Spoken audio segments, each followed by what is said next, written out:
Bien, aujourd'hui, on va parler de l'insertion, de la modification et de la suppression de données avec l'objet ABO et dans une application ASP.NET en utilisant le langage de programmation C#. Bien, on va y aller, on va créer un nouveau formulaire. On va aller ici dans mon application, je fais ajouter. Alors vous l'ajoutez sur le projet, si vous voulez l'ajouter directement dans le dossier, ici, vous faites touche droite sur le dossier, vous faites ajouter, et là vous mettez un nouvel élément, où vous mettez un webform. Je vais ajouter un webform.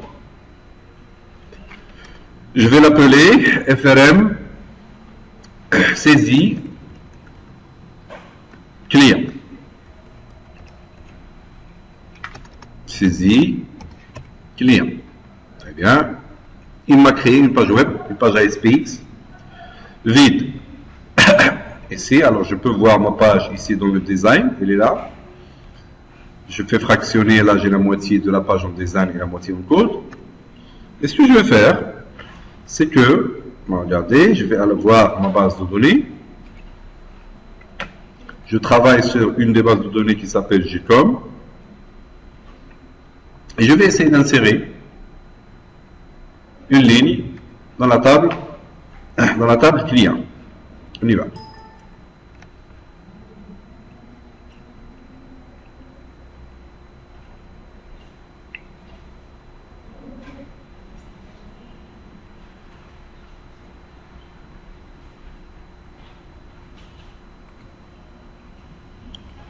Alors, l'insertion des données dans la dans la base de données GCOM. Je vais aller sur G. Elle est là. Je vais voir le chiffre de base de données. Il n'y en a pas. Si, il y en a.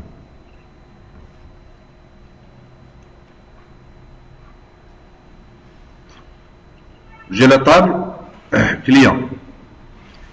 Et ici, j'ai la table commande produit. Alors, je prends quelle table? Je prends celle-là. Je prends la table produit, c'est une petite table, ça ne va pas me prendre beaucoup de temps pour l'insertion. Alors, j'ai le numéro de produit, j'ai le nom de produit, j'ai le prix d'achat et j'ai la remise. La remise, ça veut dire la réduction qu'on lui avait fait. Très bien. Je vais y aller. Alors voilà ce que je vais faire. Si je fais des labels, des zones de texte, ça va rentrer l'un dans l'autre. Pour mieux organiser mon formulaire, je fais affichage et je vais aller voir ma boîte à outils. Elle est là. Et je vais créer, regardez que chaque page ASP, tout ce que vous mettez, tous les objets que vous voulez gérer, il est entre la balise form et /form. Tout se fait dans un formulaire. D'ailleurs, c'est celui-là qui apparaît ici. Là. Vous voyez? Bien. Alors, si je fais un label ici, un text box là, un label là et un text box là, on va voir que c'est... on va le faire pour voir la différence. J'ai un label. Alors, je cherche label. Je le mets ici, par exemple. D'accord? Je crée un label ici. Tout en bas, je vais créer, je vais chercher un text box.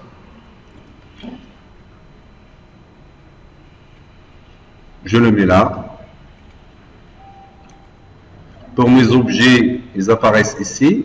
Je peux toujours leur changer de forme, de police, de couleur, et ainsi de suite sur la fenêtre propriété.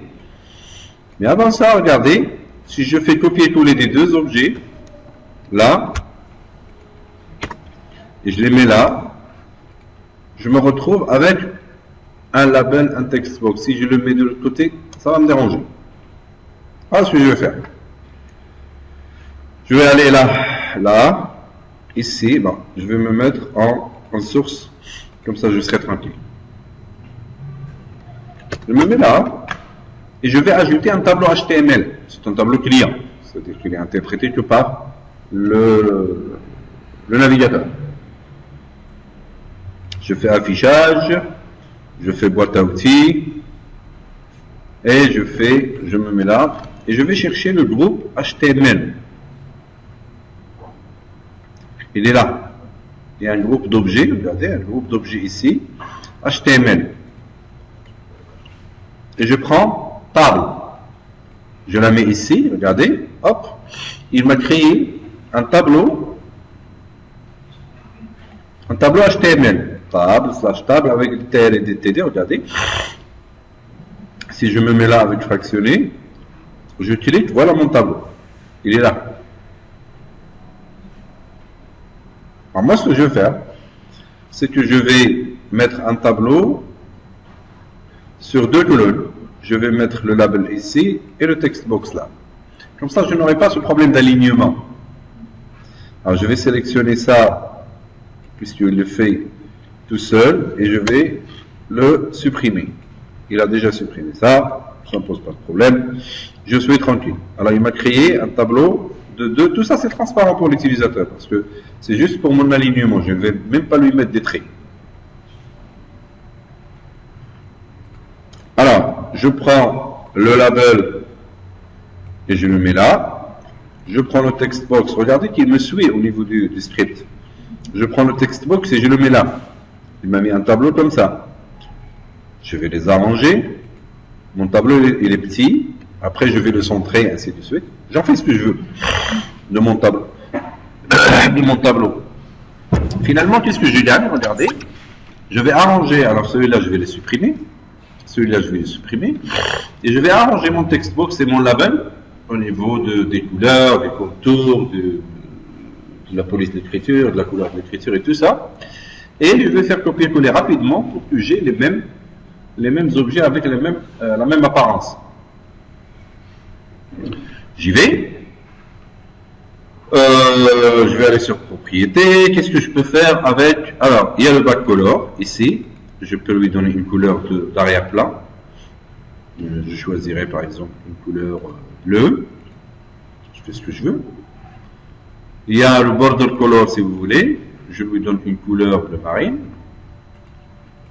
Ça lui donne cette allure. Bon, si vous n'aimez pas mes couleurs, vous faites ce que vous voulez. Qu'est-ce que je peux faire aussi? Le border width. Je peux lui donner une taille de la bordure, mais ça serait exagéré. Le font color, c'est l'écriture. Par défaut, c'est le noir. Je peux mettre autre chose.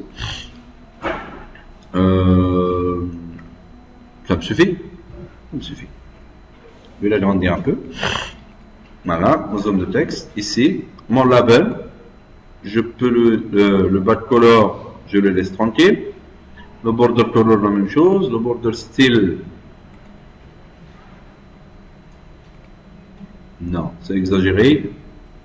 No set, border width. Maintenant, le font color, c'est la couleur d'écriture. Je vais prendre du bleu marine. Je vais aller sur le font, ici. Là. Je lui dis que c'est bold, italique. Et pour les champs obligatoires, on va les souligner. Tout champ qui est obligatoire dans la table sera souligné dans le label correspondant au champ.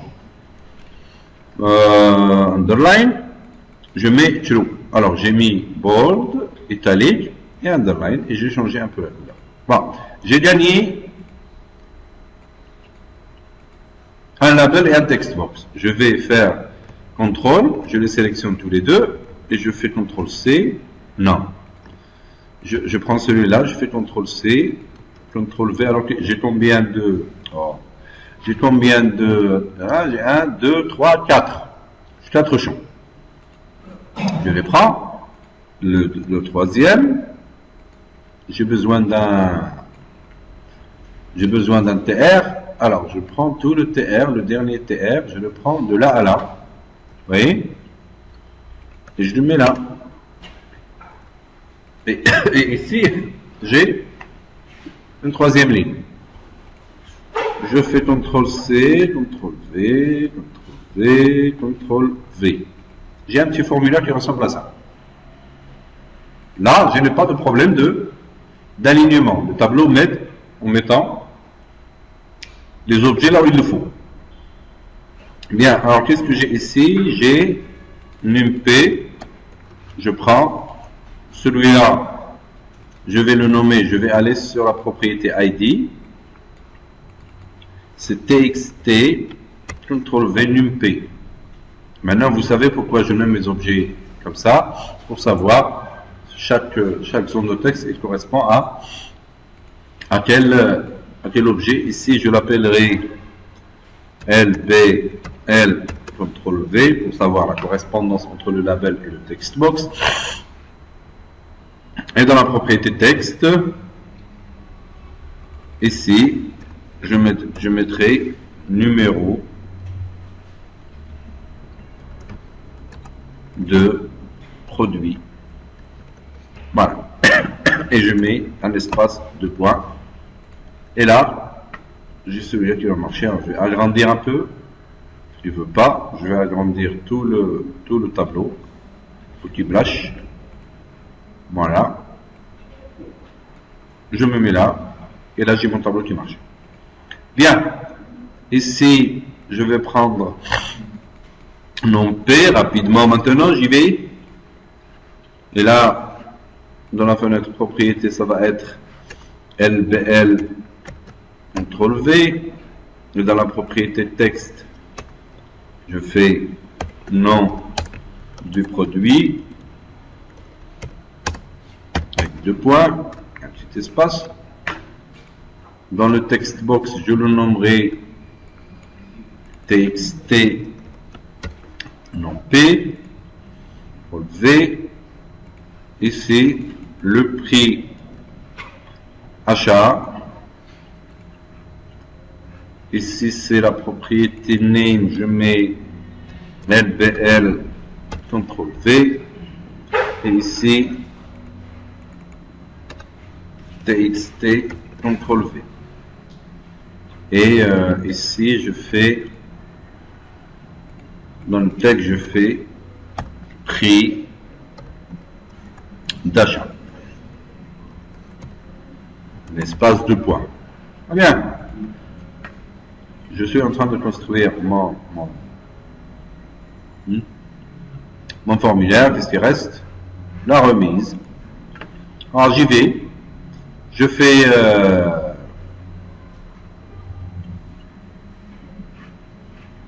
qu'est-ce que je fais? Je fais copier-coller de le champ remise et je fais LBL propriété. Là je le nomme LBL remise et ici je le nomme. Alors là il ne me donne pas la fenêtre propriété. Regardez. Ici je le nomme TXT CTRL-V et ici dans la propriété texte je vais écrire remise. Hein, voilà. Et mon formulaire, il va bien. Maintenant, il me faut les boutons.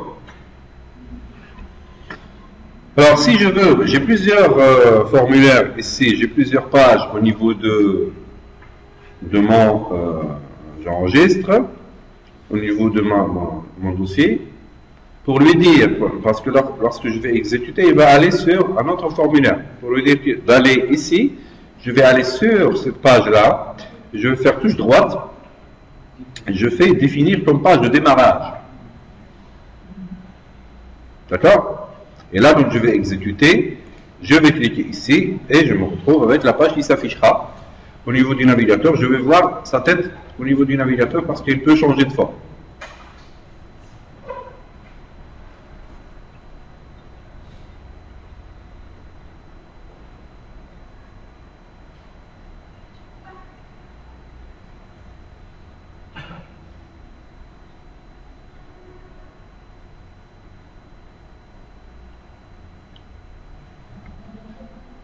Là, elle réfléchit. Voilà, mon formulaire, et je ne vois pas mon tableau derrière. En fait, c'est de la triche. Mais ça me permet d'avoir un alignement sans problème. Maintenant, vous pouvez créer des styles ou piquer des styles qui sont existants dans des formulaires que vous aimez et vous pourrez quand même les appliquer soit à votre tableau, soit à votre formulaire. Hein? Maintenant, on fait des formulaires simples pour le moment. Bon, j'y vais, je sors, je clique sur le bouton ici pour revenir en mode création. Bien, alors je vais aller là, de là à là. Est-ce qu'il y a possibilité d'alignement? Oui. Je fais aligner à droite. Et là, qu'est-ce qu'il a fait? Je ne me casse même pas la tête. Il a écrit quelque chose ici au niveau du TD ou autre. Bon. Je ne me casse pas la tête.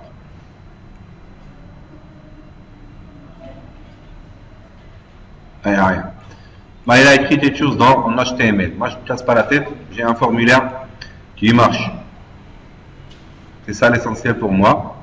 Le fait d'aligner à droite, ça me permet d'ajuster les labels. Voilà, les labels vers. C'est à vous de voir comment vous voulez voir votre formulaire. Maintenant, regardez, en bas, juste en bas. Alors, moi, je préfère travailler avec des. Avec la partie HTML, la partie code, je fais source et je me mets au-dessous de cette table-là pour qu'il arrête de me casser la tête parce que là, les alignements, là où je clique, je me mets là et je vais insérer une table, une autre table. Allez, tire, là. Mais moi, dans ma table, là, je reviens ici et j'ai besoin d'une seule ligne. Regardez, je supprime les deux lignes. J'ai besoin d'une seule table et là, c'est cette table. Qu'est-ce que tu notes? Et là, dans cette table-là, regardez, j'ai un seul TR. C'est juste pour séparer ce tableau de celui-là. Je pouvais ajouter un autre TR et mettre des TD dedans, mais moi je préfère rester libre. Donc voilà, si je veux aligner celui-là, je peux l'aligner tout seul. Si je peux aligner celui-là, au milieu, je peux l'aligner aussi. Bien, on y va. Je vais aller voir ici, je fais source. J'ai combien de TD? 3, moi j'en veux 6. C'est simple, je fais copier-coller, je reviens en design et je me retrouve avec 6, je peux mettre 6 tableaux, 6 boutons ici, c'est juste pour mettre des boutons. Mais tout ce que je fais, regardez, tout ce que je fais dans la source, il est entre forme et slash forme. Ça marche? Bien, j'y vais. Alors, je me mets sur le design cette fois et je mets, je peux mettre pas mal d'autres choses, mais je prends des objets maintenant. Les objets que je suis en train de faire, les tableaux, ce sont des objets qu'il y a. HTML. Maintenant, si je veux utiliser des objets pour la programmation, donc je vais gérer l'événement de clic et ainsi de suite, je mets des contrôles serveurs. Parce que regardez ici, quand je mets sur la source, je me mets là, la textbox, c'est Ranat serveur. C'est un objet qui s'exécute au niveau du serveur et il me retourne le résultat HTML que le navigateur arrive à comprendre et interpréter et enrichir. Bien, je reviens pour mon design. Alors, je prends, il y a le bouton, il y a le link button, il y a l'image button. On fait un image button. Hein? On fait un image button. Je prends image button par exemple.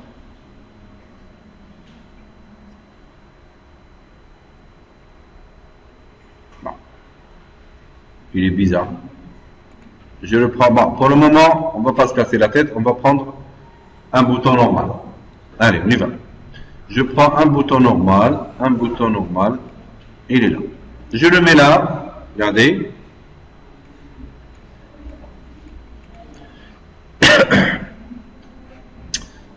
Il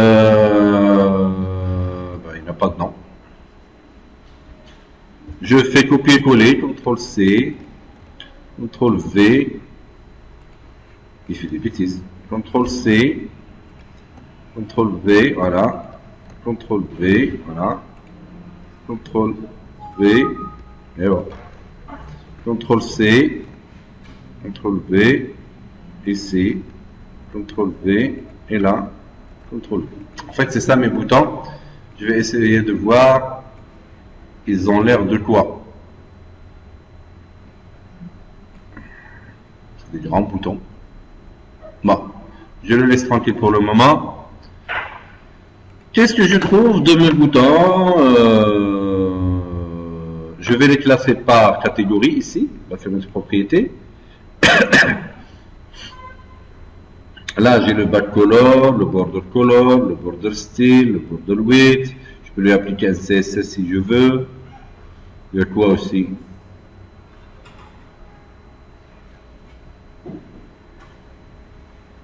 Il n'y a pas d'image. Non, il n'y a pas. Bon, je prends un back color. Je lui donne une couleur noire, par exemple. Ça, c'est le back color. Ça, c'est quoi, là? Ça, c'est mon back color, c'est ça? Je lui donne une couleur noire. Dans le border color, je lui donne une couleur blanche, par exemple, ou jaune. Ça ressemble au blanc. Et puis, le border style,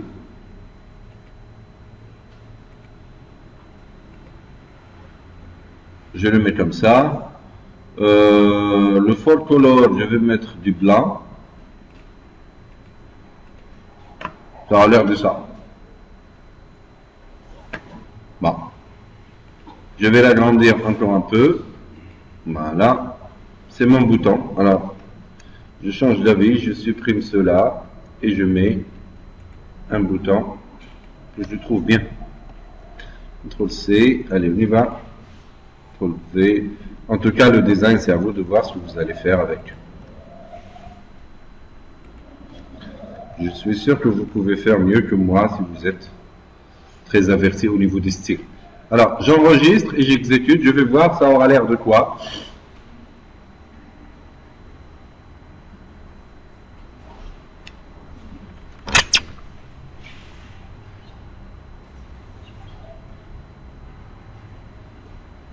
Ça aura l'air de ça.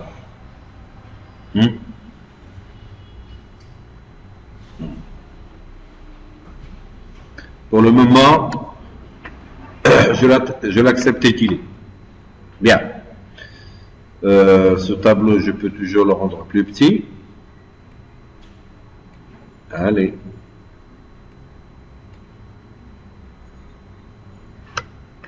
Il ne faut pas.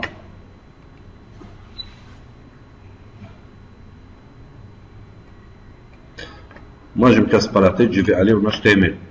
Allez, on y va. C'est celle-là.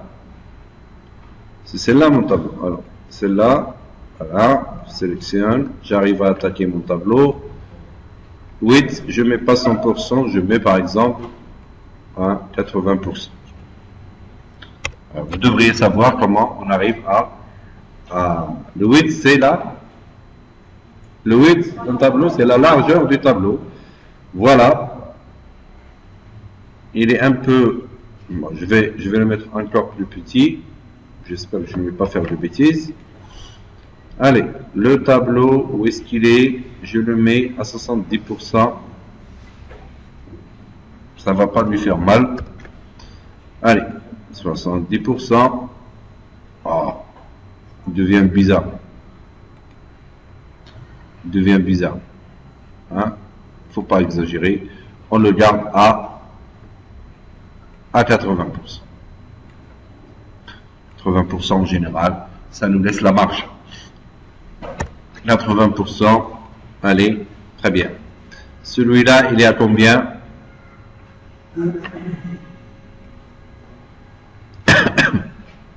Bon, j'arrête. Ce tableau-là, tout ce tableau, je veux qu'il soit... Pourquoi il fait des bêtises comme ça? Ah. Ça c'est quoi? Il m'écrit des choses bizarres, je l'enlève. Voilà. En fait, c'est très intéressant de connaître très bien HTML pour que vous arriviez à régler quelques petites nuances que vous pouvez rencontrer au niveau de... Alors, je prends celui-là, regardez, ce tableau-là, tout ce tableau-là, Où est-ce qu'il est? Ce qui m'intéresse, c'est la partie table. Elle est là.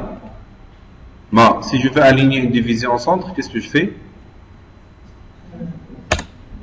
Hein? Align? Non? Texte.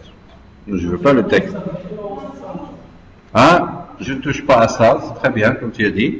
Je fais la vallée center. Regardez, je suis en train de faire exprès des mélanges entre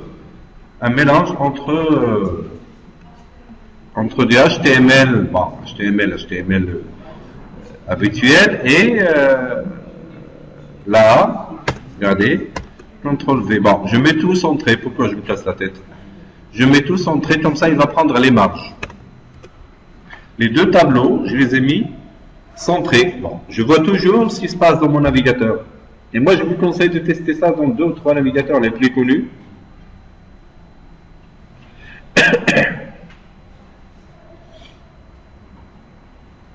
Il est pas mal, formulaire. C'est pas trop design, il fait l'affaire. Ce qui m'intéresse maintenant, c'est que je commence à faire l'ajout de données. Alors, je vais prendre ce bouton-là, je lui change de nom. Celui-là, je le nomme. Alors, j'arrête. Celui-là, je le nomme. Alors, je reviens en ordre alphabétique. Je l'appelle BTN.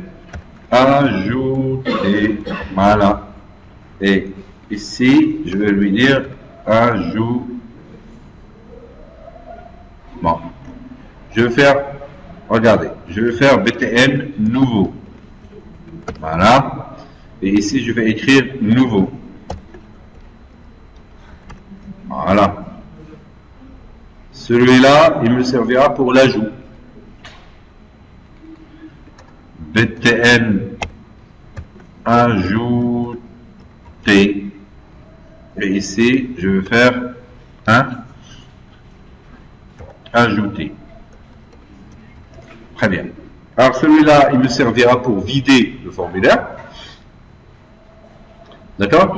Et celui-là me servira pour ajouter les données dans la base de données, dans la table, on travaille sur quoi? Dans la table produit. Bien.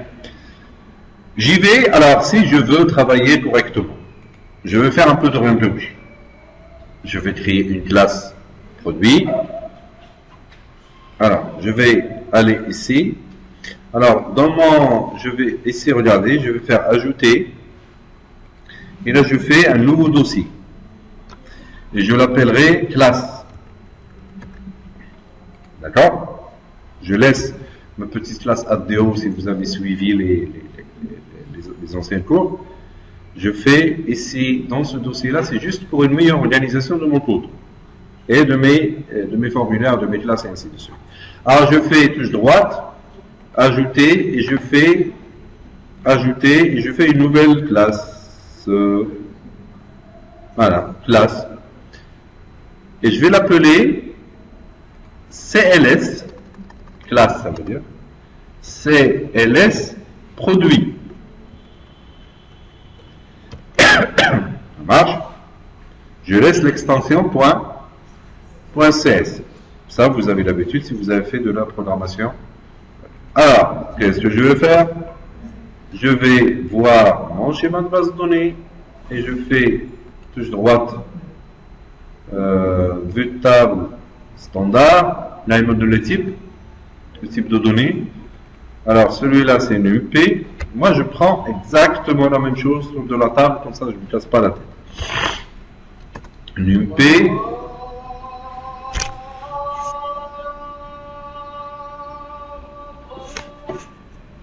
Je fais NumP,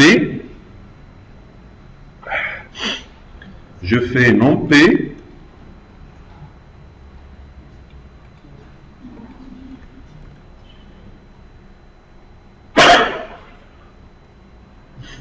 je fais prix achat,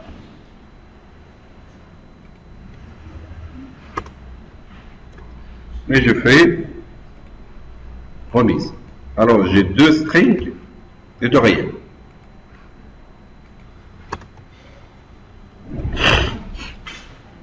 ce sont des propriétés que je vais déclarer privées pour le moment. Alors je fais private. C'est un string, c'est ça? Un entier, un string? Deux strings. C'est un varchar, ça veut dire private string numpy, et je dois faire un point virgule. Ici je fais private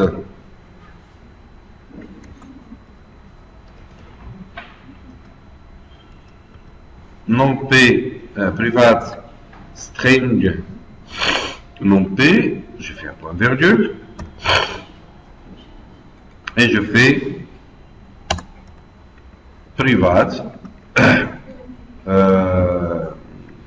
float, c'est ça, float préachat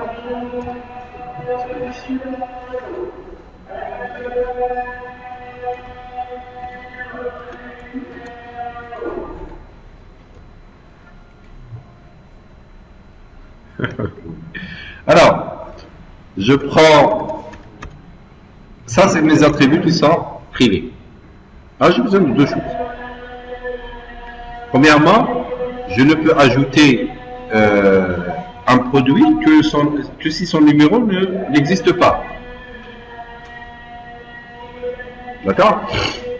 Je vais créer une petite méthode qui me retourne le nombre de lignes dans la table qui sont égales au nul T. Je vais en avoir besoin. Si ce nombre de lignes, il est égal à 0, je peux ajouter. Si il est égal à 1, ça veut dire qu'il l'a trouvé. Je peux modifier. D'accord? Pour la modification, pour la suppression. On y va? On va y aller. Alors, pour les gens qui ne le savent pas, qui n'ont pas suivi les autres vidéos, j'ai une classe que j'ai appelée ADO Web, dans laquelle j'ai créé une méthode connectée pour me connecter à la base de données, et j'ai une méthode déconnectée pour me déconnecter à la base de données pour le moment. Ça marche? Je reviens sur ma classe produit. Et je vais lui dire d'hériter de cette classe-là. Qu'est-ce que je dois faire? Ici, ou ici. Là, je mets deux points. Quoi? ADO Web. Ça veut dire que je vais utiliser toutes les méthodes protégées sans avoir, public ou protégé, sans avoir à instancer la classe ADO. J'y vais directement. Ça me facilite la vie. Très bien. Je lui ai dit que cette classe CLS produit, il hérite de la classe ADO Web. Allez, je vais faire cette classe-là qui me retourne le nombre de lignes dont le numéro de produit est égal à ma variable numpy. Elle doit être publique ou privée? Privée, parce que je ne vais l'utiliser qu'avec les méthodes d'ajout, de suppression et de modification. Ça marche?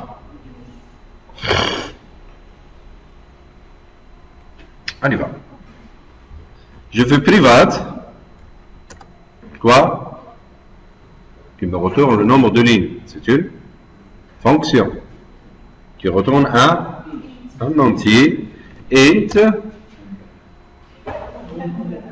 nombre lignes. D'accord? Et qu'est-ce que je vais lui donner? Rien. Je lui donne rien. À mon avis, je lui donne rien. Je vais voir. Ça, c'est ma méthode. D'accord? Alors, je me connecte. Pourquoi ils ne me donnent pas? Ils n'ont pas le même espace de nom. Hein?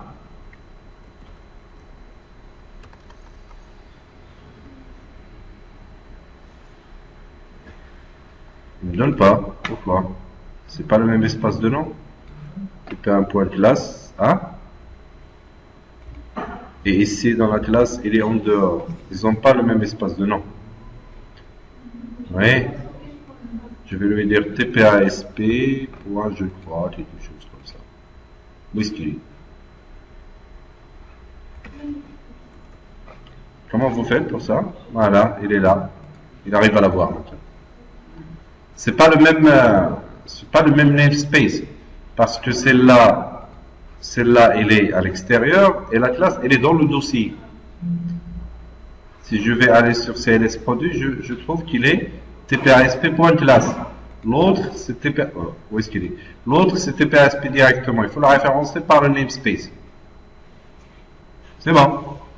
Pour tout le monde. On continue. Bien. Alors, dans l'héritage, j'ai fait le nom du namespace pour le nom de la classe. Bien. On y va. Connecter. Ah, il ne veut pas. Il est quoi, ce connecté? Il hérite. Ah, il est privé. Il est privé. Connecté, il est privé. Tout ça est privé. Je vais la faire. Protected. Voilà. Il dit rien. Il est gentil. Protected. Voilà. Vote déconnecté. J'enregistre. Et je vais voir, est-ce que... Bon, je vais générer pour qu'il arrive à se réveiller. Ça marche, on a compris qu'il retourne rien du tout. Je fais connecter. Voilà.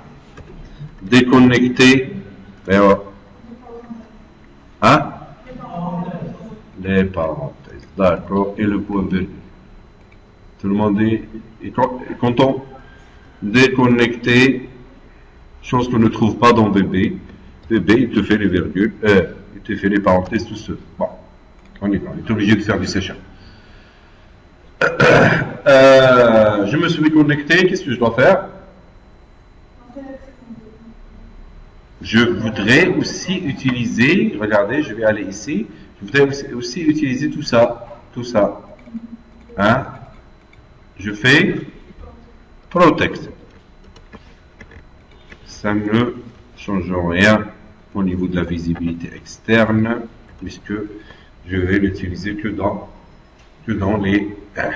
ça m'évite de voir tout ça, avec des espaces de à droite et à gauche. J'avais déjà déclaré un objet connection, un objet SQL Data Adapter, un objet dataset, il faut voir la vidéo d'avant, et un objet CMD, de type SQL Command, pour les gens qui ne le savent pas. Pour ceci, on a importé un espace de nom système.data et on a importé un espace de nom système.data.SQL client. Ça, c'est pour utiliser les data grid view, les objets du formulaire ASP. C'est système.web.ui.webcontrols. Et ça, vous le trouvez en général par défaut dans une classe lorsque vous êtes dans un projet ASP. On revient sur cette classe-là et on va lui dire quoi? CMD, CMD c'est l'objet SQL. CMD.command texte égale à quoi? Entre deux guillemets, select count 2. Et je vais prendre, ça c'est le nom du champ. C'est juste parce que j'ai pris la même valeur. D'accord? From quoi? Produit, il n'y a pas lieu. Voilà, j'y vais là. Table. Allez. Moi, j'aime bien le copier-coller. Voilà. Where, quoi? NumP. C'est une chaîne de caractères égale, j'ouvre la guillemets. Est-ce que tout le monde me suit là?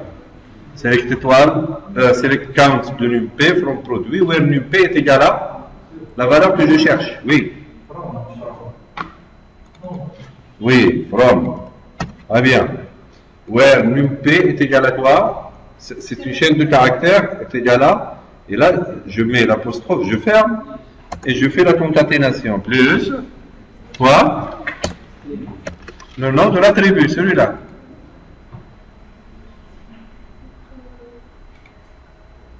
Puisque moi, j'ai mis le nom de l'attribut, je lui ai donné le même nom du champ de la table, pour ne plus me casser la tête.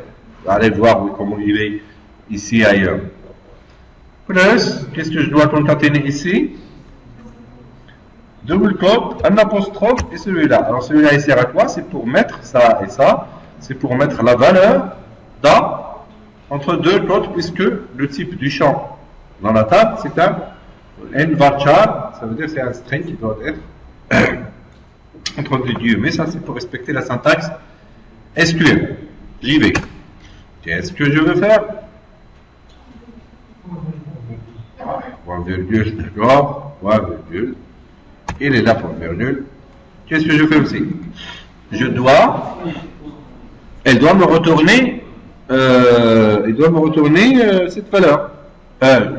Pour qu'il exécute ça, je dois lui donner la connexion. Alors cmd.connection est égal à con qui est déjà là, elle existe. Point virgule. Oui.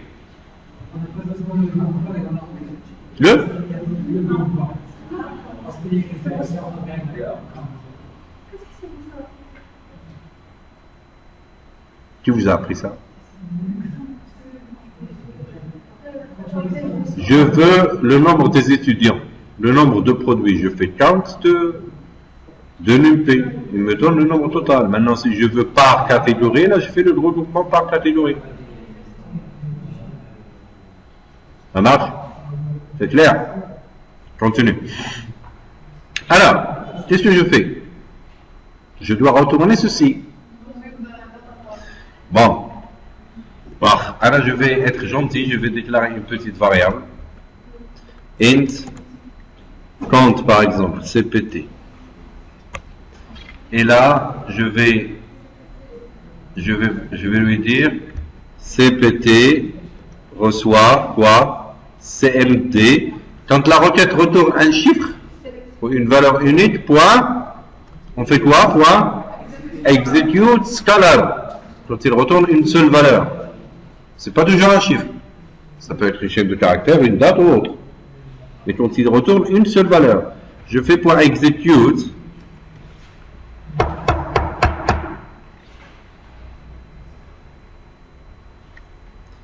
Point execute scalar. Il est là. Je fais la parenthèse. Il y a la parenthèse. Oui, non? Oui. Qu'est-ce qu'il dit?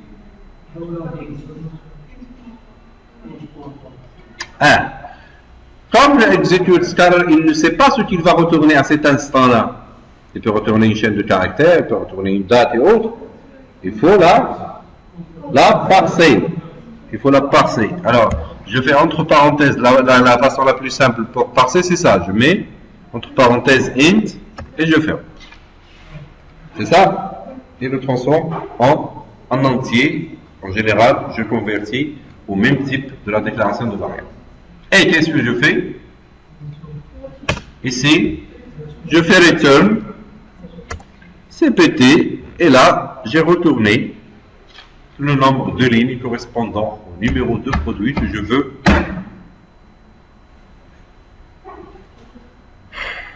ajouter. Bien.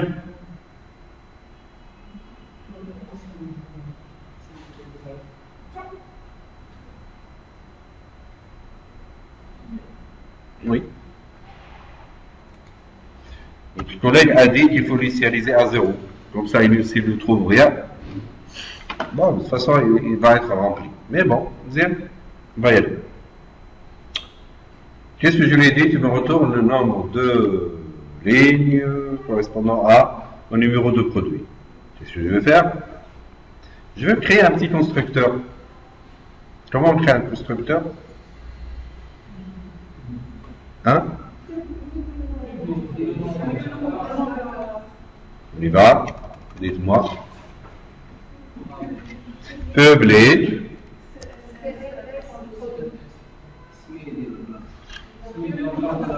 Je suis obligé de faire ça. On y va, je vous suis. Zip. Parenthèse. On fait quoi? Ça c'est mon... Alors là, je ne peux pas y accéder. Mais mes attributs sont privés. Je dois leur mettre des getters et des setters. Comment je fais pour créer rapidement des getters et des setters? Je me mets sur le champ, c'est ça. Je fais quoi?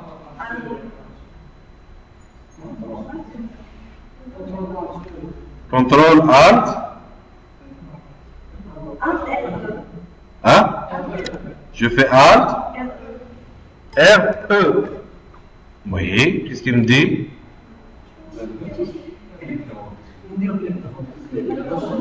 Clic droit.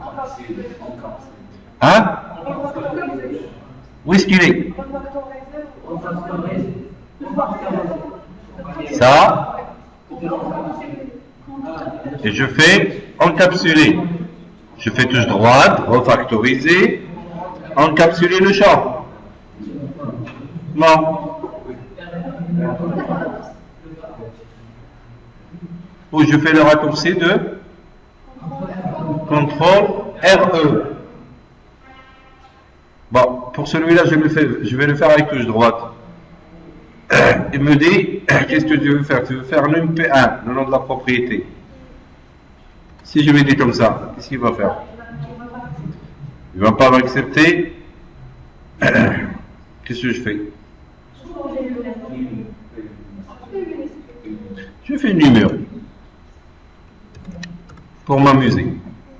Ça c'est mort. Ah, lui, qu'est-ce qu'il va faire? Qu'est-ce qu'il a fait? Il a créé public string numéro. Il retourne le nump et il affecte la valeur.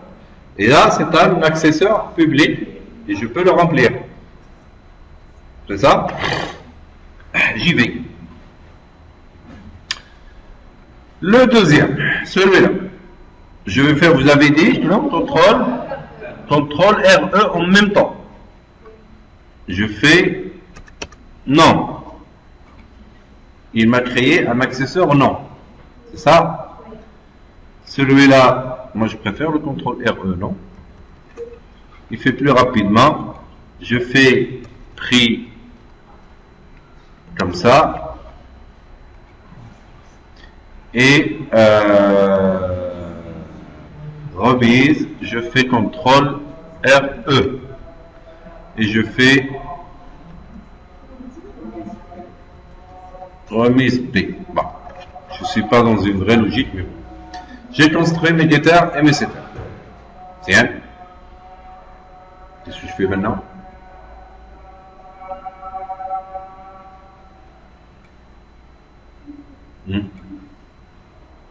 Ici, je fais quoi? Si je veux respecter le égal à quoi? Je prends dans la requête, si je veux respecter mes getters, là, je peux accéder directement, mais je vais m'amuser à le faire ici. Hein? Pour retourner la valeur du get qu'il a fait. Bien, on y va? On y va. Alors, ça c'est nombre de lignes. Moi j'ai l'habitude de les séparer avec des gueuses. Voilà. On remet, après je vais commenter. Insérer, ça va être public. C'est ça? Parce que je vais y accéder à partir du formulaire. On y va. Alors, public, quoi? Void, ajouter.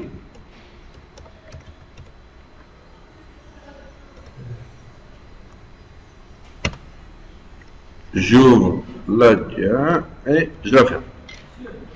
Oui. Quel constructeur? Comment tu vas faire? Ah. Constructeur, je le vois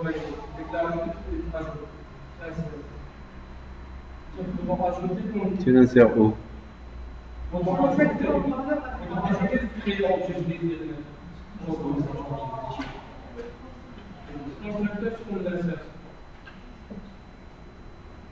Non, c'est quoi un risque? Il faut mettre chaque chose à sa place.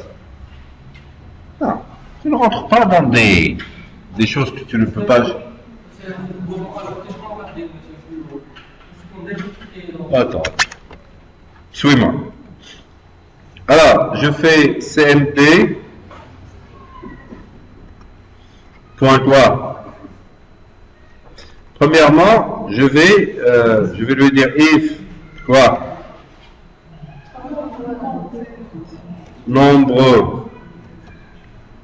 nombre ligne.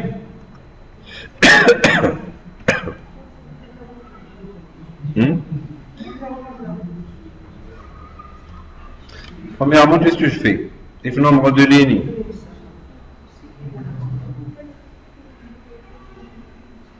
est égal à 0.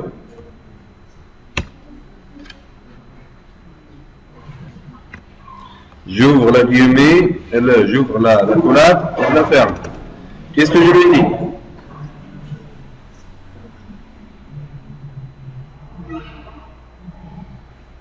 Ça veut dire qu'il l'a cherché. Je suppose que dans mon bouton, je l'ai instancié, il est plein. Je suppose que mon objet est instancié. C'est pour cela qu'il arrive à calculer ça. S'il est égal à 0, qu'est-ce que je dis?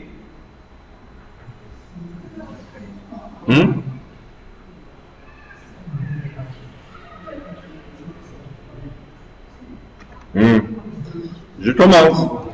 Mon objet commande texte est égal, et qu'est-ce que je fais? Insert into quoi?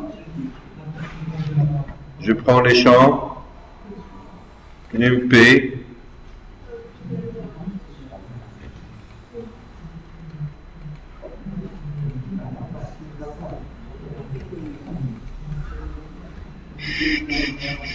regardez s'il vous plaît.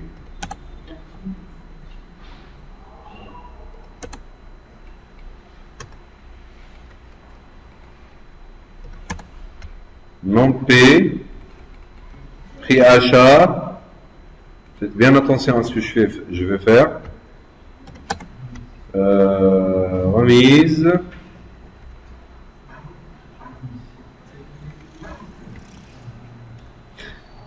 C'est ça? Insert into produit, c'est ça? Insert into produit, j'ouvre la parenthèse, je mets les champs. Ça.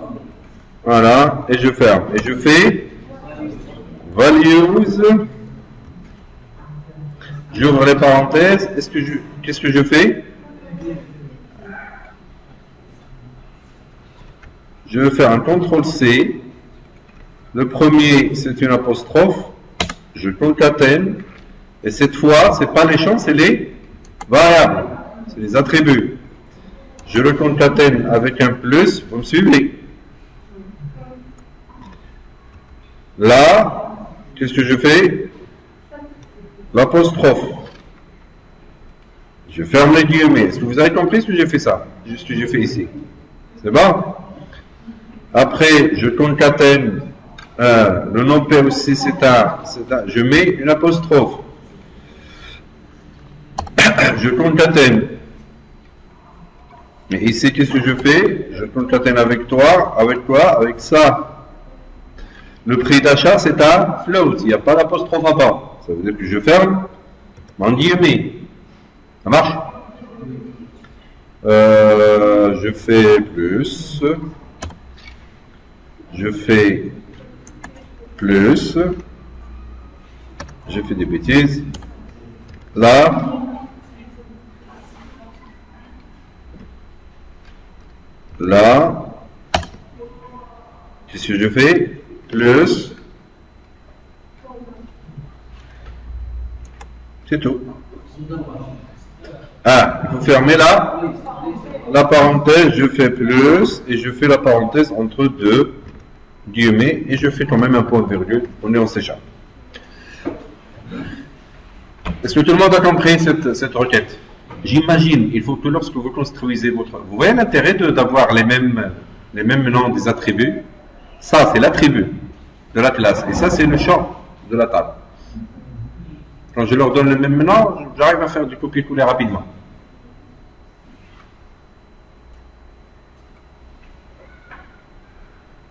Bon, j'y vais. Qu'est-ce que je lui dis? Je dois lui donner la connexion. cmd.connection égale à con. Je suis en train d'utiliser les objets de ADO Web, ce que j'ai hérité. J'ai instancié tous ces objets-là. Et qu'est-ce que je fais? Je fais cmd. Quoi? Si je veux exécuter une requête insert ou update ou delete, je fais .execute non query. Ça, vous avez l'habitude de le faire. Execute non query. Pour les gens qui ne l'ont jamais fait, execute non query. Voilà, parenthèse, et je fais comme ça. Et après, qu'est-ce que je fais? J'ai fait une bêtise là. Je dois me connecter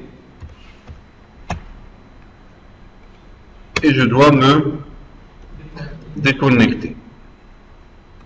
Maintenant, j'ai un petit problème. Ici, je suis dans la classe. Dans la classe CLS produit. Mais je vais utiliser cette classe-là, je vais instancier un objet au niveau de cette classe-là dans le formulaire. Il faut que j'affiche un message. Il faut que j'affiche un message pour dire que l'ajout a été bien fait. Et par contre, ici, je ne peux pas le mettre là. Je dois savoir, est-ce que cette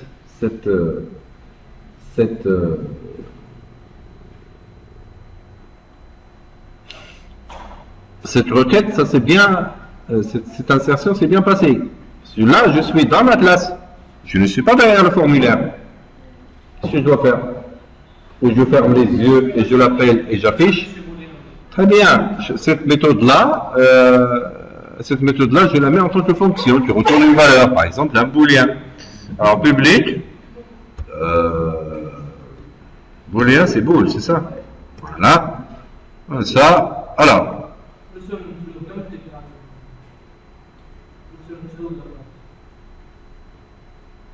Attends. Alors, contest, elle va me retourner un false. S'il y a une erreur. S'il y a une erreur. En général, l'erreur, ça serait dans l'erreur SQL. Pour le moment, je ne veux pas mettre de try catch. Je vais tester ma requête jusqu'à ce que je sais qu'il n'y a pas de problème d'écriture d'SQL ni d'autres. Sinon, il va me gérer l'erreur, il va me prendre un fichier, ce que je veux. Je fais return. Quoi? True. Voilà. Je suppose que tout va bien. Ma requête, elle est bien écrite. Pourquoi il pleure là?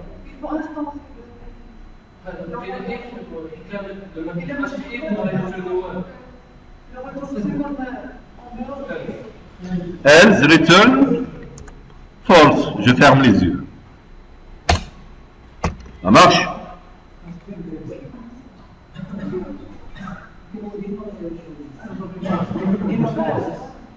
Bien.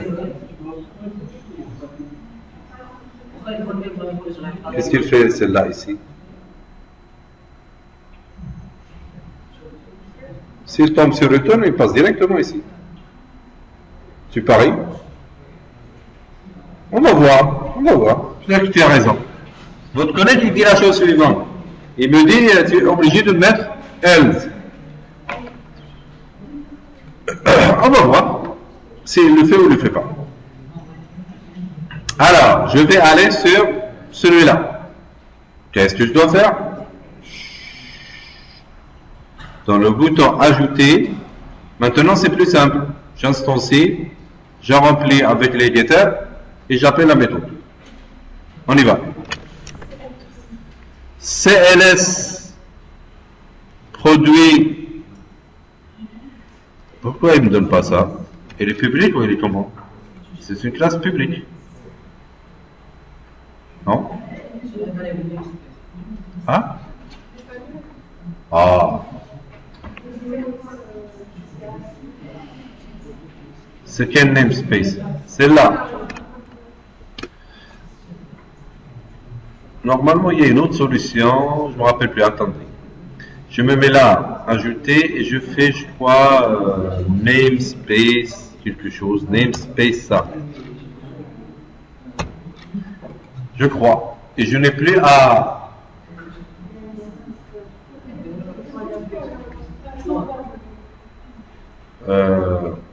bon. Using. Il dit rien. Je vais voir, est-ce qu'il arrive à voir mon CLS produit. Il arrive à l'avoir. J'ai importé ce namespace. On n'a pas à réécrire tout le temps le même. Est-ce que vous avez suivi ce que j'ai fait? Ici, au lieu de faire tpasp.class.cls produit, à chaque fois, j'ai fait using tpasp.classes ici. Et là, j'arrive à accéder à ma classe directement sans avoir à la référencer avec le namespace dans lequel il était. Bon, on y va. CLS produit P égale un new. Non. Égale un new CLS produit. Je n'ai pas fait d'instance enseignée, c'est juste pour la notation de la mémoire. Maintenant, qu'est-ce que je fais? Comment j'ai appelé? P.numéro, ça c'est négatif, est égal à txt nump.text, point virgule, ça c'est quoi? C'est point virgule, c'est ça. C'est une chaîne de caractères, il l'accepte. P.nom, c'est aussi, alors, txt non P, vous voyez la nomenclature des objets est très importante. Point texte. Très bien. Maintenant P. Prix, c'est ça. Ça c'est du réel. Je lui affecte du float. Float de txt prix achat point texte. Et qu'est-ce qu'il me reste? Il ne veut pas la convertir. Il me dit texte.client pour l'achat, c'est impossible de convertir le type string en float. Qu'est-ce que je fais? Ah, float point, très bien, float point pass de, là regardez, le float point pass, il retourne un float, il a besoin d'un string, ça m'arrange. Il va, voilà, et je suis paresseux, je fais comme ça, point, quoi, remise P égale à txt remise.texte et je fais le float. Tranquille. Celui qui va utiliser ma classe, il reste tranquille. Je fais P, point, quoi, oh. Je fais P, point, ajouter, tout simplement. Mais, point ajouter, c'est une fonction qui retourne un booléen. Qu'est-ce que je fais? Alors, on va regarder une chose, je vais mettre là, et je vais mettre un petit label quelque part, juste pour m'amuser. Évitez les MSGbox dans ASP. Sinon, vous utilisez la fonction alert de JavaScript et vous l'arrangez de telle sorte que vous l'appelez au bon moment. Pour le moment, je vais mettre un petit label boîte à outils. Où est-ce qu'il est? Oh non, boîte à outils. Le label, voilà, je le mets quelque part. Pour le moment, je le mets ici. Ça marche? C'est un label qui commence à déranger. Je mets rien et je l'appelle LBL message. Bien. Je vais sur ajouter. Je vais lui dire if, et là j'ouvre, est égal à شنو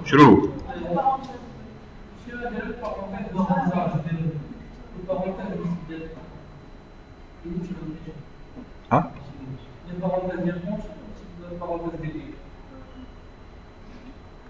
Laisse-moi travailler comme je veux.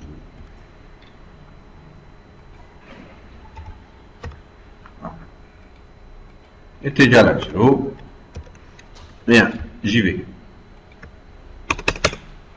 Malo. Il dit rien. Qu'est-ce que je lui dis? LBL message. Point texte. Reçoit. Ajout. Effectué. Avec succès. Très bien. Else.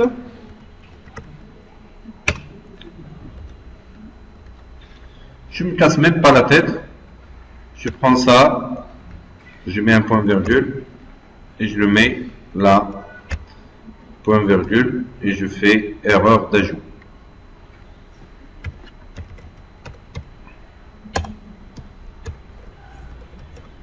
C'est tout.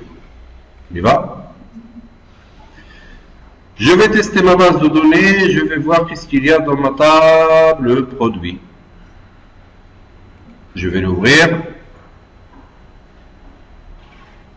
Je vais essayer d'ajouter un produit numéro 1. Ça marche?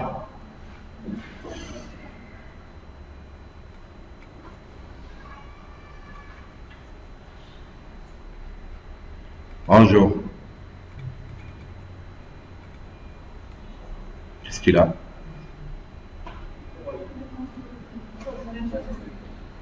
Qu'est-ce qu'il a, le constructeur? Pourquoi?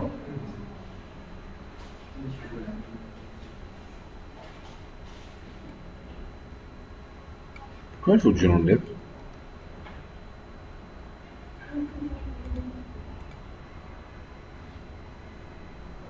Ah, c'est à cause de ces getters-là.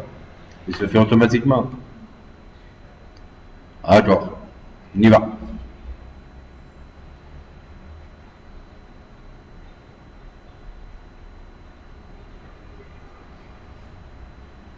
Allez.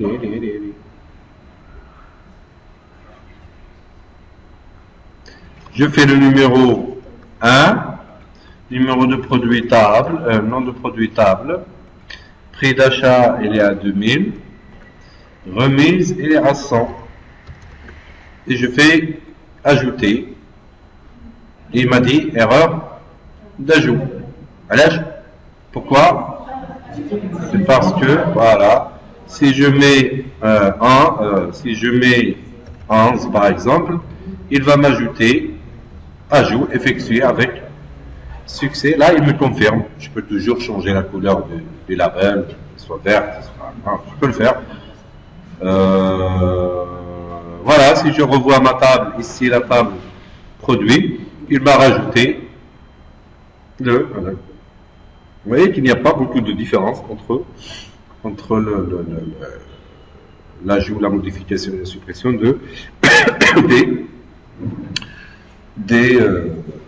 dans ASP que dans une application Windows normale. Bien. Je vais améliorer mon code si je veux. Alors je vais y aller. Où est-ce qu'il est? Il est là. LBL message. Qu'est-ce qu'il est là? LBL message. Point color. Point font color. For color. Hein? For color. Hein? For color est égal color, c'est ça?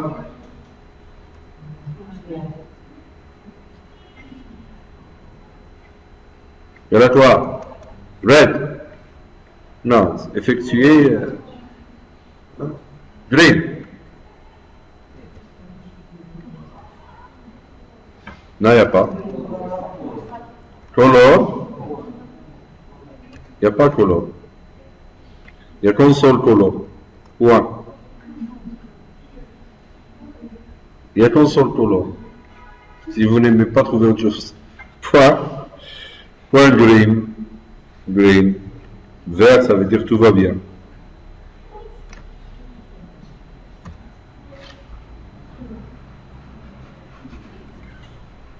Ils sont mal.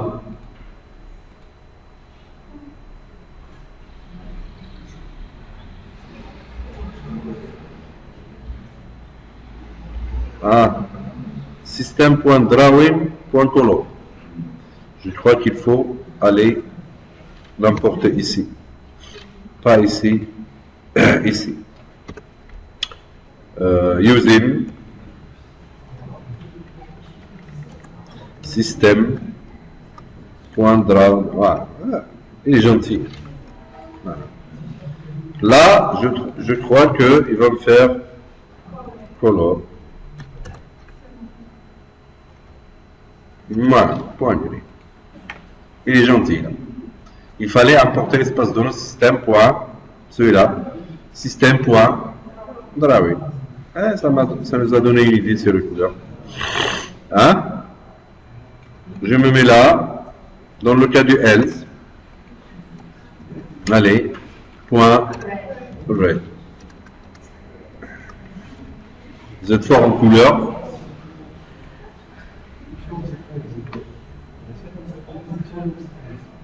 Ah? Ah. Que veut le peuple? Le else. Ah, d'accord. Ah, d'accord. Vous êtes merveilleux que moi, alors. CTRL X, c'est pour cela que je fais jamais des accolades dans la même ligne. Voilà. Ah. On y va.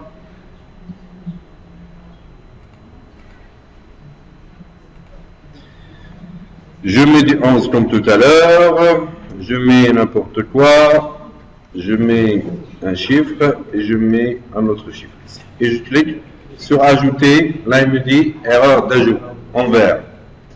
Je vais faire un numéro de produit qui n'existe pas. Je fais ajouter. Il me fait ajout effectué avec succès en. Je peux faire du bold. Je peux jouer sur mon label comme je veux. Mais l'essentiel, c'est que je suis en train de faire une méthode d'ajout dans ma classe et je la utilise dans l'interface elle-même. Je reviens sur ma classe CLS produit. Alors, je ne vais pas tarder là-dessus pour la modification. Qu'est-ce que je fais? Je fais copier, coller. Allez. Jusque là, au C, et je me mets CTRL V. Qu'est-ce que je vais ici? Boolean, et s'il vous plaît.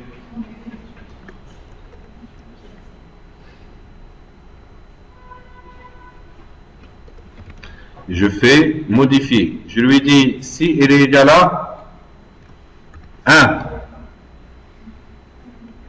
Je ne casse pas la tête. Je fais supérieur à 1. Et qu'est-ce que je fais dans ma requête? Update. Je fais update. Produit. Je fais 7. Ça va être pénible, mais je le fais quand même. 7 nump est égal.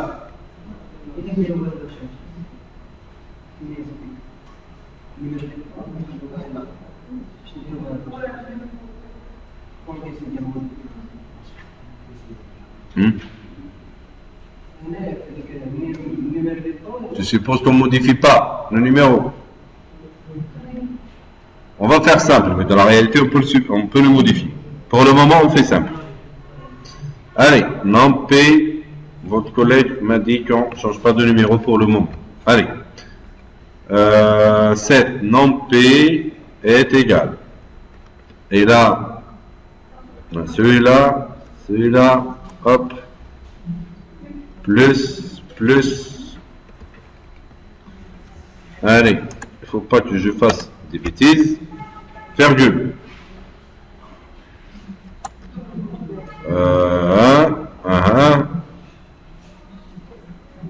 je ferme, c'est ça?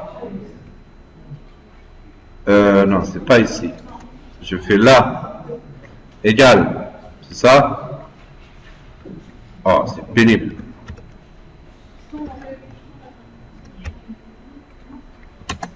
Je fais 2 plus, je me mets là, et je fais le champ, c'est ça?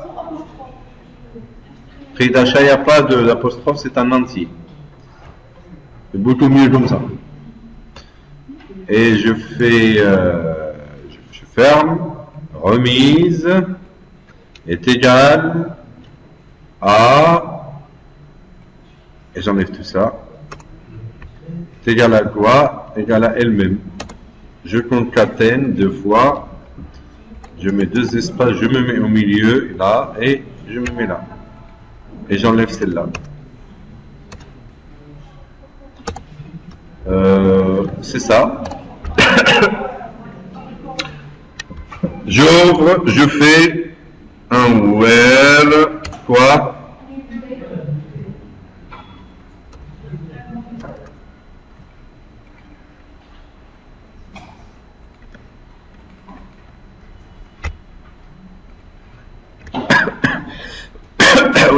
P est égal à, j'ouvre, je concatène et je fais, puisque c'est le même attribut, il prend le même nom, c'est ça? Et je concatène avec ça. Voilà. Je crois que c'est bon. Je vais voir si ma requête, il retourne true, sinon il retourne false. J'y vais. Je génère pour voir s'il y a des erreurs. Il y en a une. Il y a un point virgule qui manque. Toujours comme d'habitude, j'oublie les points virgules. Bien. Modifier. Vous voyez que ça va vite. Qu'est-ce que je fais? Je vais aller ici. Je vais aller ici. Non. Je vais aller ici. Le bouton ajouter, aussi, qu'est-ce que je fais? Où est-ce qu'il est le bouton ajouter? Il est là. De là à là. Je monte jusque là. Et je fais CTRL-C. Remarquez, alors pour vos examens, il faut faire rapidement, comme ça. Vous n'avez pas le temps en 4h30 pour faire le tour. Il faut savoir faire correctement. Voilà. Qu'est-ce qui change ici? P point, quoi? Il dit rien pour P point, modifier. Oh. P point, modifier. Qu'est-ce qu'il a? Point modifier. Si il est égal à true, qu'est-ce que je lui dis? Modification. Alors, quand c'est très bien organisé, vous voyez que ça va vite. Effectivement, vous ajoutez quand même un petit E ici. Et sinon, erreur de modification. Voilà. C'est tout. Ça va vite. Tu vas voir que la suppression, ça va plus vite. C'est facile de détruire. On y va. Un nouveau produit. Allez. Un nouveau produit, par exemple, 22. Nom du produit comme ça. Prix d'achat, on l'a acheté à rien du tout. Et on lui a fait une remise de 12 dirhams. D'accord, je fais ajouter. Il me dit ajout avec succès. Je clique sur ajouter, il me dit erreur d'ajout. Il n'a pas accédé à la base. Maintenant, je vais lui faire tableau. Et là, je fais, bon, J'ai mal fait mon bouton. Erreur de modification, pourquoi? C'est ça mon bouton modifié? Je le fais sur nouveau, quoi. Bon, ça c'est mon bouton 3, je l'ai mal fait, hein. J'ai mal fait la chose. Je fais un point d'arrêt ici. Et je reviens. Je clique sur modifier. C'est arrêté ici, regardez. Il a instancié TXT numéro, le nom, il a rempli, voilà, voilà, voilà, voilà, voilà, voilà, modifié, et je vais voir le select. Là, il se connecte. Il l'a trouvé. Voilà. Alors j'ai mal géré le. Il faut faire. Alors j'ai mal géré ici, dans le bouton 3. Non, dans modifier. Le problème, il est dans. Je vais voir est-ce qu'il a modifié ou non. C'est celui-là 22. Non. Il ne l'a pas fait. Ça veut dire que mon problème, il est derrière le formulaire. Ici. Qu'est-ce que je lui ai dit de faire?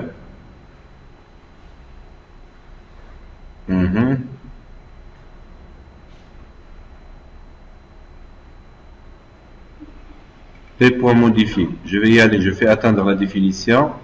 Je vais aller directement ici. Oui, je lui ai dit supérieur à 1. Il faut lui dire supérieur à 0. C'était ça mon erreur. Je ne me casse pas la tête, elle est déjà là. Je fais modifier. Là, il fait modification effectuée avec succès. Il n'y a pas de problème. Je vais aller sur ma table. J'exécute et il a mis tableau dans la 22. Ce qui est plus facile, je vais revenir, je vais être correct, je vais revenir ici, cliquer là, et ici au moins, je vais lui dire ID BTN modifié.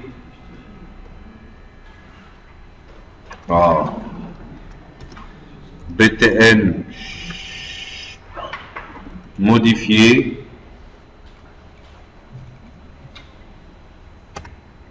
Et je fais modifier. Voilà. Je vais générer pour voir est-ce qu'il a généré des erreurs. Il dit rien. Ici, je fais dans la propriété, celui-là je fais supprimer.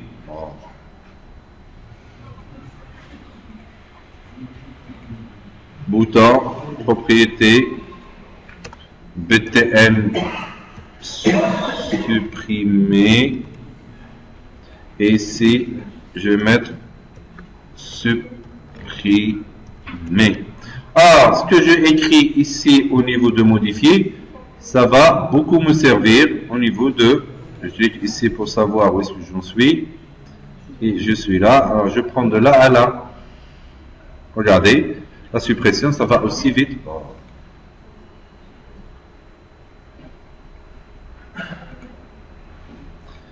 La suppression, ça va aller aussi vite que la modification. Regardez, quand je vais cliquer ici sur le bouton supprimer, j'ai réfléchi une seule fois, je ne vais pas réfléchir deux fois. Qu'est-ce qui va se passer?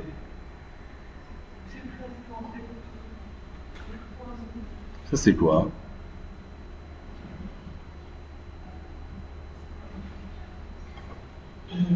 Pourquoi j'ai écrit des bêtises pareilles? Je vais aller sur. Qu'est-ce qui se passe là?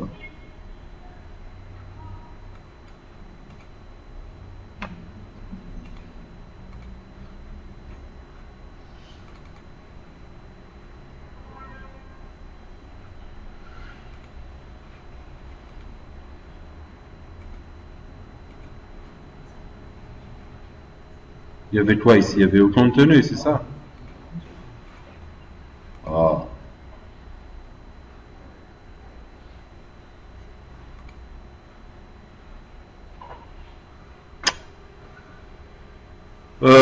J'ai touché à ma classe ici dans la fenêtre propriété là. C'est celle-là que j'ai touchée. Dans la fenêtre propriété, je dois mettre public, non?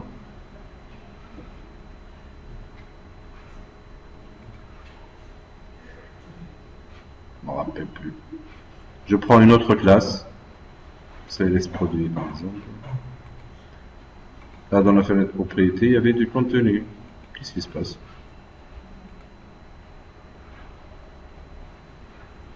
Qu'est-ce qui est là, ma classe?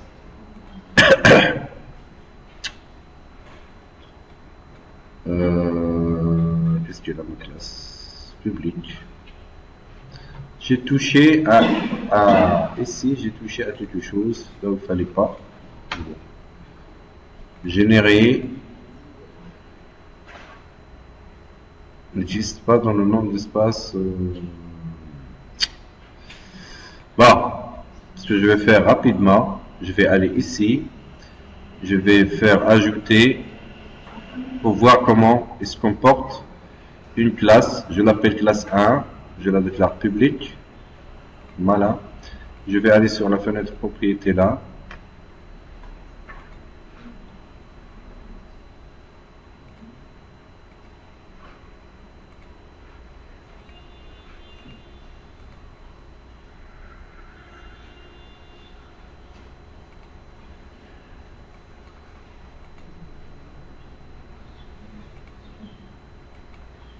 Ah.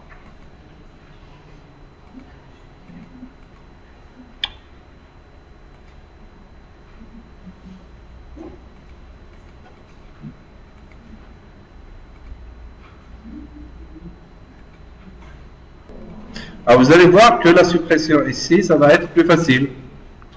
Regardez, ça c'est ajouté, où est-ce qu'il est modifié? Voilà. Je prends la partie modifiée ici, de là à là. Regardez.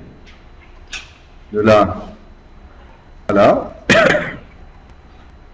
Et je fais un petit copier-coller.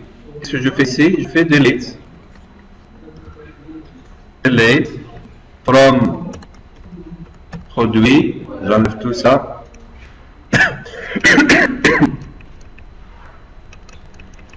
Et je garde mon web. Il est là. Ceci, c'est tout.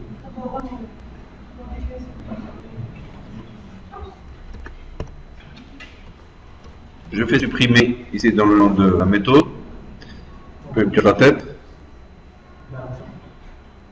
Non. C'est comme pour la modification. Je génère pour voir s'il y a des erreurs. Il n'y en a pas. Mais ça, je le gère ici. Alors, je prends le code de modifier. Regardez, je prends tout le code de modifier. Voilà. De là à là. Alors, je prends tout ça. On a déjà fait. Très bien. Est-ce que je lui dis des points supprimer. Il ne la voit pas, hein? Des points supprimés. Est-ce que j'ai besoin de tout ça? Non. Et c'est tout. Suppression. Voilà. Effectué avec succès. Sinon, erreur de suppression.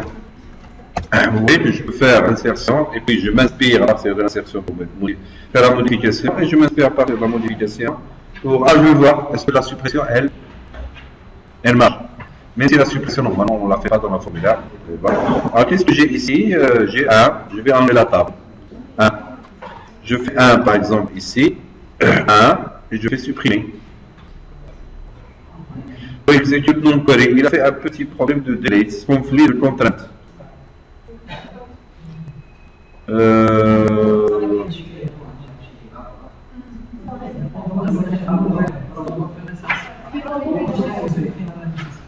Oh, suppression cascade. Le schéma doit donner, on va le voir. Oui, il a donné, il y a déjà une commande derrière et dans la ligne commande. Je vais supprimer un qui ne pose pas de problème. Le dernier qu'on avait ajouté, c'était le 22, le 11. Le 11.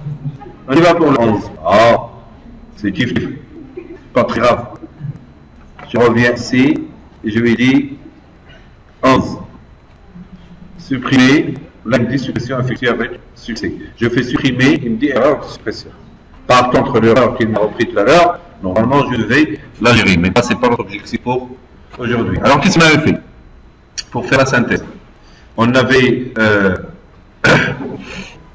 créé une classe CS produit dans laquelle j'ai mis des constructeurs, vous voyez, j'ai mis les guitares et les secteurs, regardez ici. J'ai fait une petite méthode qui retourne en entier IE,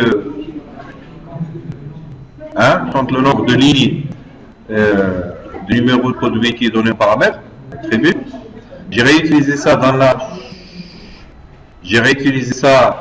dans la méthode ajouter s'il n'existe pas, je modifie s'il existe et je le supprime s'il existe.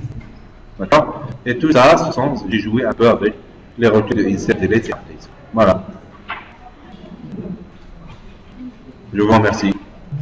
Et la prochaine fois, on va voir les contrôles de validation et peut-être comment on va voir comment sélectionner une ligne dans un data view, pouvoir l'afficher et pouvoir